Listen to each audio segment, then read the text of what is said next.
Welcome to Learning English, a daily 30-minute program from the Voice of America. I'm Dan Friedell. And I'm Caty Weaver. This program is aimed at English learners. So we speak slowly, and we use words and phrases especially written for people learning English.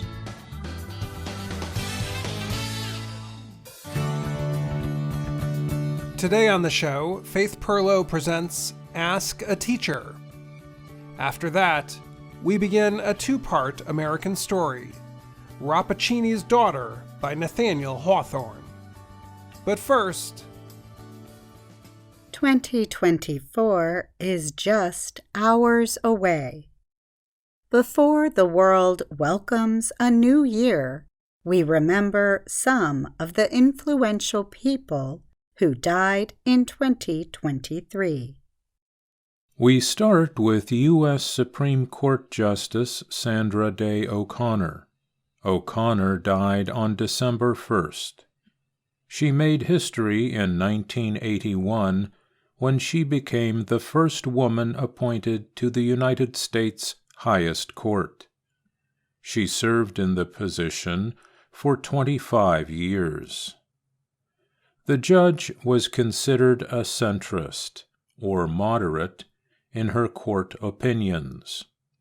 She was often considered the swing vote on major issues such as abortion, affirmative action, and voting rights.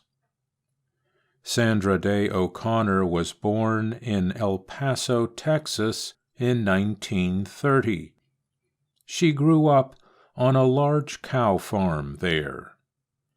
The young Sandra was an excellent student and entered Stanford University in California when she was 16, earning a degree in economics. She went on to study law at Stanford. She graduated in the top 10% of her class in 1952. President Ronald Reagan nominated her to the U.S. Supreme Court in 1981. In announcing his choice, he described the judge as a person for all seasons. American President Joe Biden spoke at her funeral. He called her a daughter of the West and a pioneer in her own right.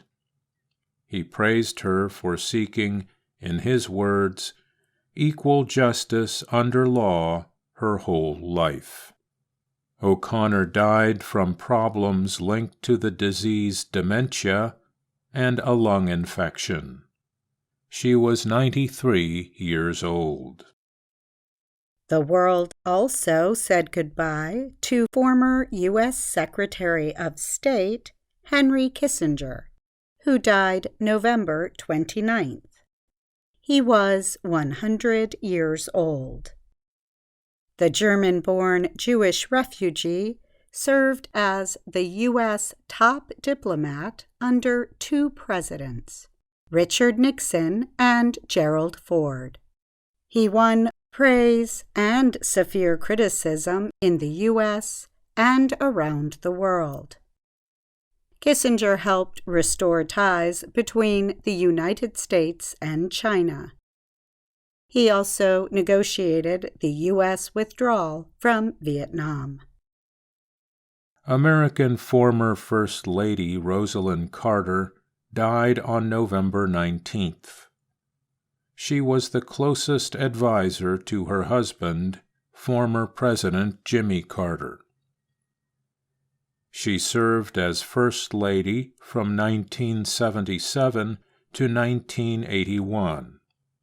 She advocated for better mental health care and help for caregivers in millions of American families.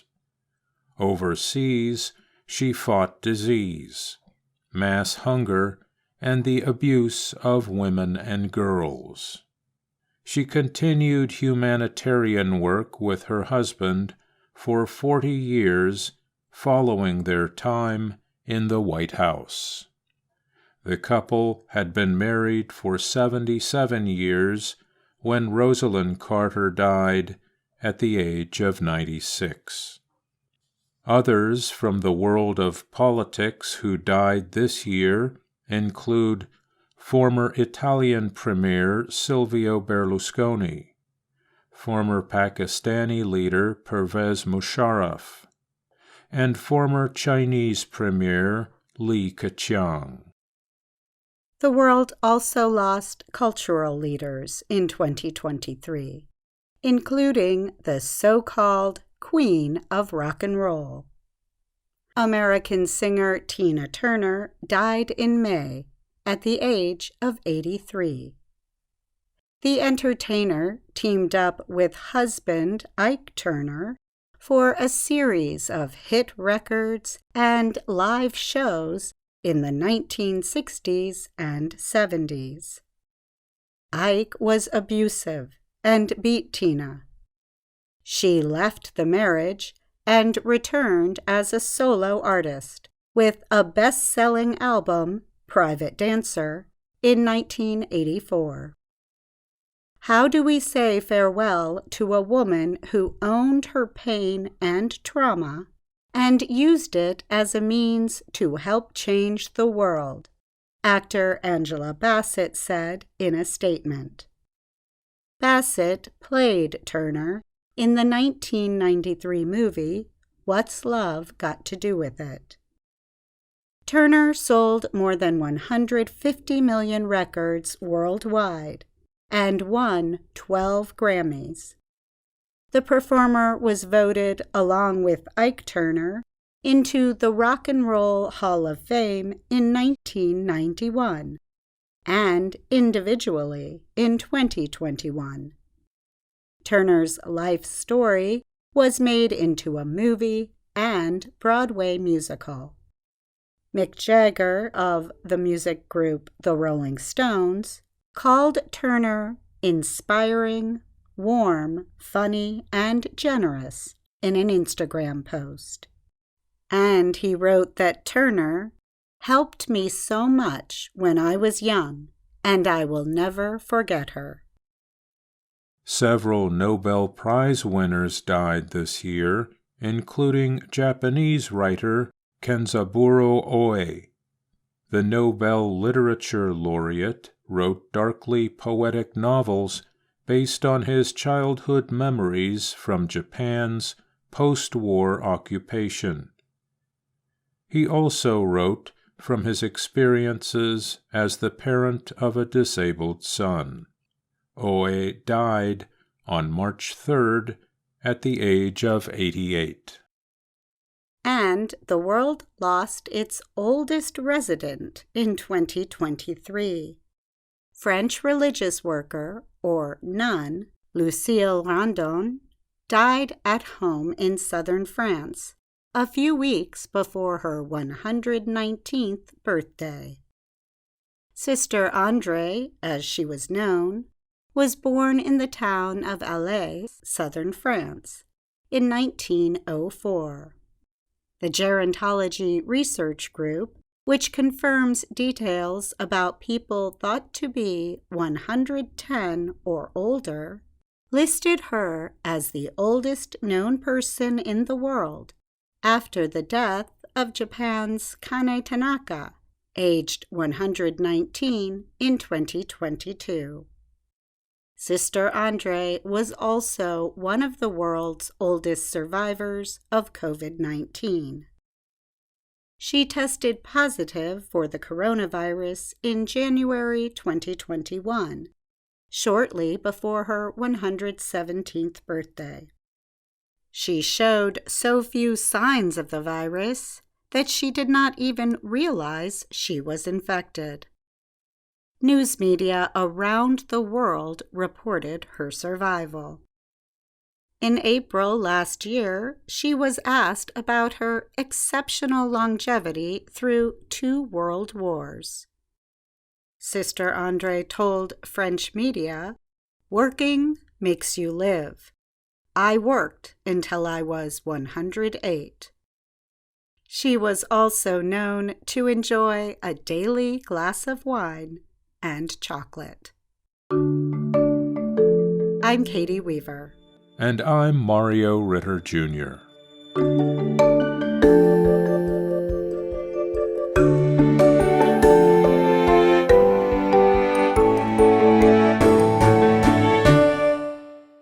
Hi there! This week on Ask a Teacher, we answer a question about the words change and vary. Hello, teacher. I'm Ali, and I live in Mashhad, Iran. What is the difference between change and vary? I'm keen on knowing how American people use vary in different forms in daily conversations. Thank you, Ali. Thanks for writing to us, Ali. Here is the first major difference between the word change and the word vary. Only one of them is a noun and a verb. Change is that word. You can change your opinion, for example. That's change as a verb. You can also have a change of opinion. That's change as a noun. Vary is more narrow in meaning. It means to make a partial change in something, or to diversify something. Sometimes change and vary are synonyms. Let's look at each one more closely. While change can be either a noun or a verb, we will compare the verbal meanings and uses to vary. It can be used in a lot of different situations and can be a synonym for many other verbs, like transform, exchange, switch, or alter. Change meanings range from making a difference or altering something particular to completely transforming or replacing something. Many schools are changing the college application requirements in response to the ending of affirmative action. Water changes from a liquid to a solid when it freezes at 0 degrees Celsius. Change can also mean making a slight modification in something, to switching or making a shift from one thing to another. The leaves change colors every autumn. Emma changed her shirt because she spilled something on it.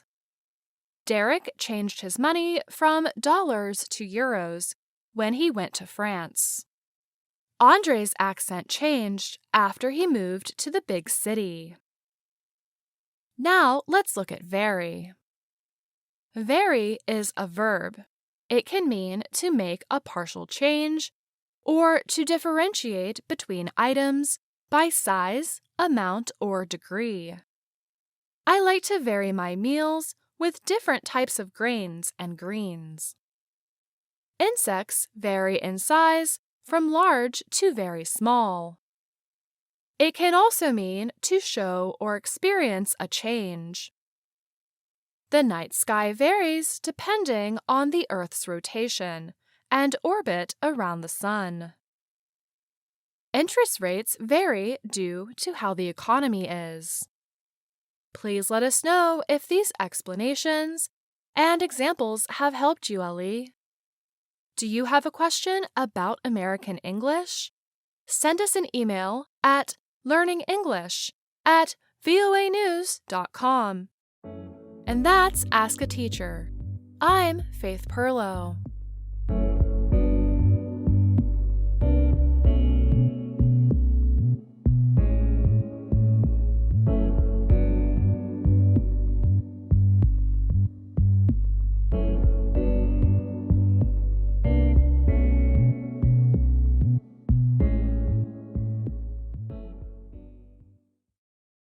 Now, American Story.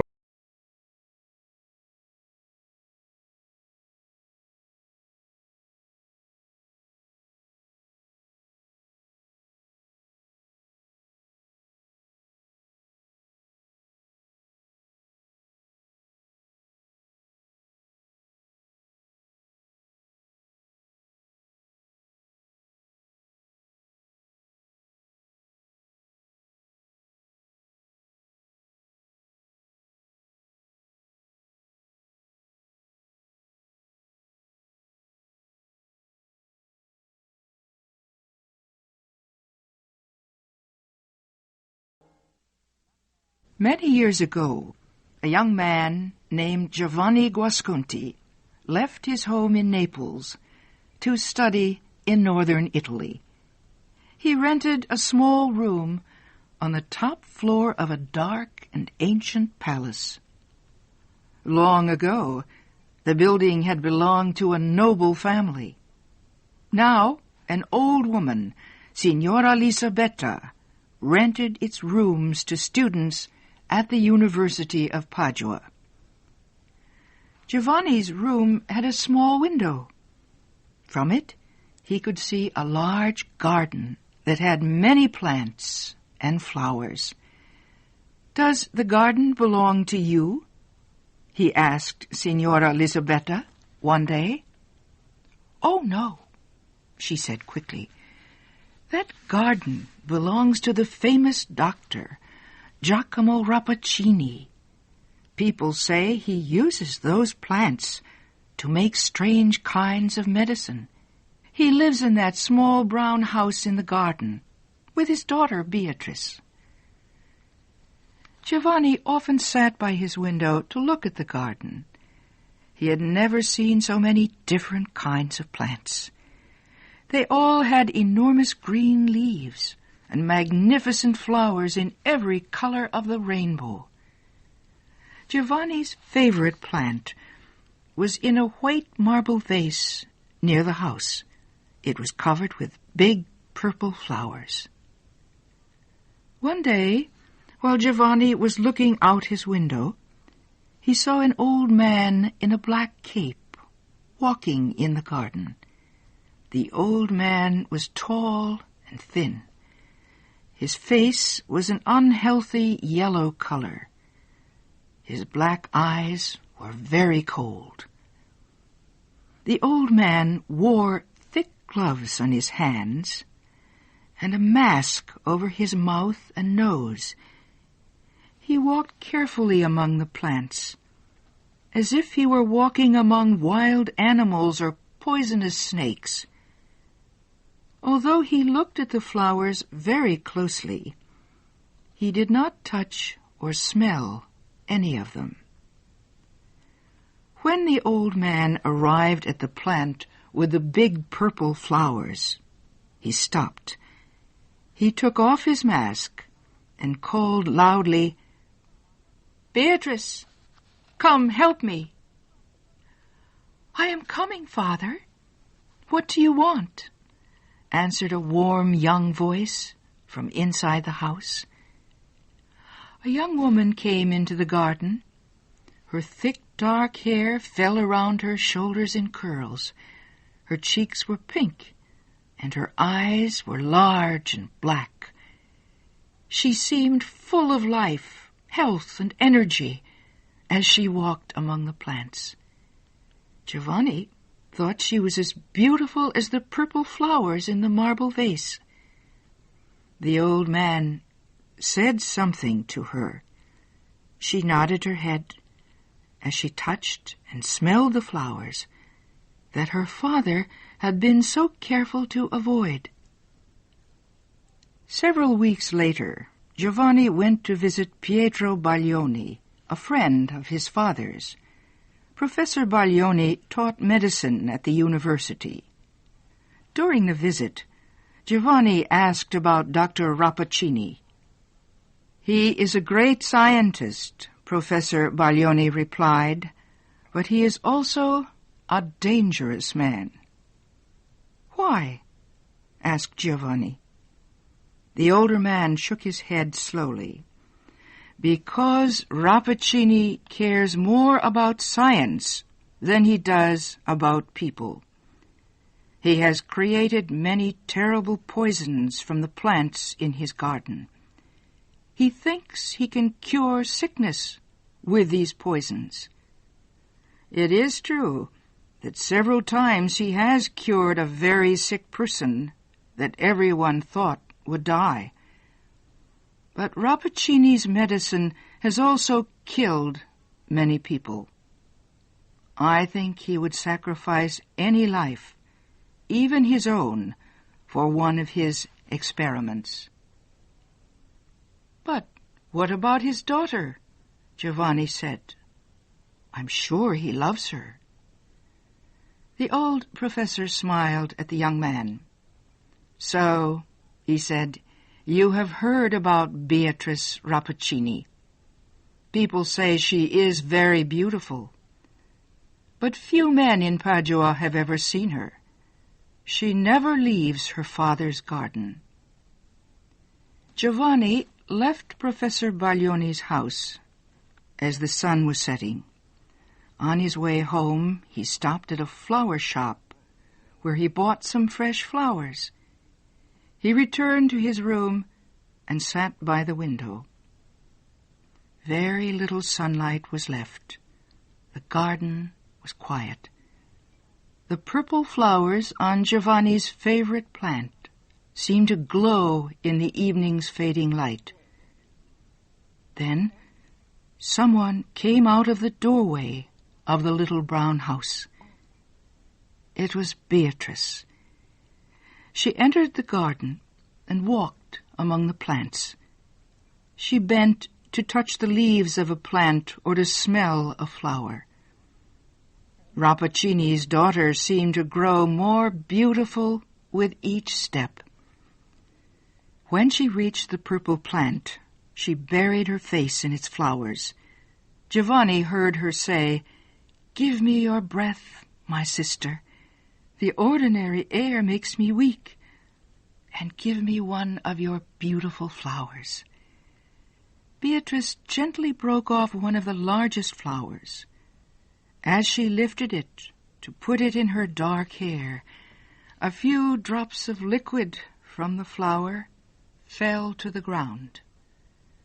One of the drops landed on the head of a tiny lizard crawling near the feet of Beatrice. For a moment, the small animal twisted violently. Then it moved no more. Beatrice did not seem surprised. She sighed and placed the flower in her hair. Giovanni leaned out of the window so he could see her better. At this moment, a beautiful butterfly flew over the garden wall. It seemed to be attracted by Beatrice and flew once around her head. Then the insect's bright wings stopped, and it fell to the ground dead. Beatrice shook her head sadly. Suddenly, she looked up at Giovanni's window. She saw the young man looking at her. Giovanni picked up the flowers he had bought and threw them down to her. "Young lady," he said, "wear these flowers as a gift from Giovanni Guasconti." "Thank you," Beatrice answered. She picked up the flowers from the ground and quickly ran to the house. She stopped at the door for a moment to wave shyly at Giovanni. It seemed to him that his flowers were beginning to turn brown in her hands. For many days, the young man stayed away from the window that looked out on Rappaccini's garden. He wished he had not talked to Beatrice, because now he felt under the power of her beauty. He was a little afraid of her, too. He could not forget how the little lizard and the butterfly had died. One day, while he was returning home from his classes, he met Professor Baglioni on the street. "Well, Giovanni," the old man said, "have you forgotten me?" Then he looked closely at the young man. "What is wrong, my friend? Your appearance has changed since the last time we met." It was true. Giovanni had become very thin. His face was white, and his eyes seemed to burn with fever. As they stood talking, a man dressed in a long black cape came down the street. He moved slowly, like a person in poor health. His face was yellow, but his eyes were sharp and black. It was the man Giovanni had seen in the garden. As he passed them, the old man nodded coldly to Professor Baglioni, but he looked at Giovanni with a great deal of interest. "It's Dr. Rappaccini," Professor Baglioni whispered after the old man had passed them. "Has he ever seen your face before?" Giovanni shook his head. "No," he answered. "I don't think so." Professor Baglioni looked worried. "I think he has seen you before. I know that cold look of his. He looks the same way when he examines an animal he has killed in one of his experiments. Giovanni, I will bet my life on it. You are the subject of one of Rappaccini's experiments." Giovanni stepped away from the old man. "You are joking," he said. "No, I'm serious." The professor took Giovanni's arm. "Be careful, my young friend. You are in great danger." Giovanni pulled his arm away. "I must be going," he said. "Good night." As Giovanni hurried to his room, he felt confused and a little frightened. Signora Elisabetta was waiting for him outside his door. She knew he was interested in Beatrice. "I have good news for you," she said. "I know where there is a secret entrance into Rappaccini's garden." Giovanni could not believe his ears.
Today's show, but join us again tomorrow for another VOA Learning English program.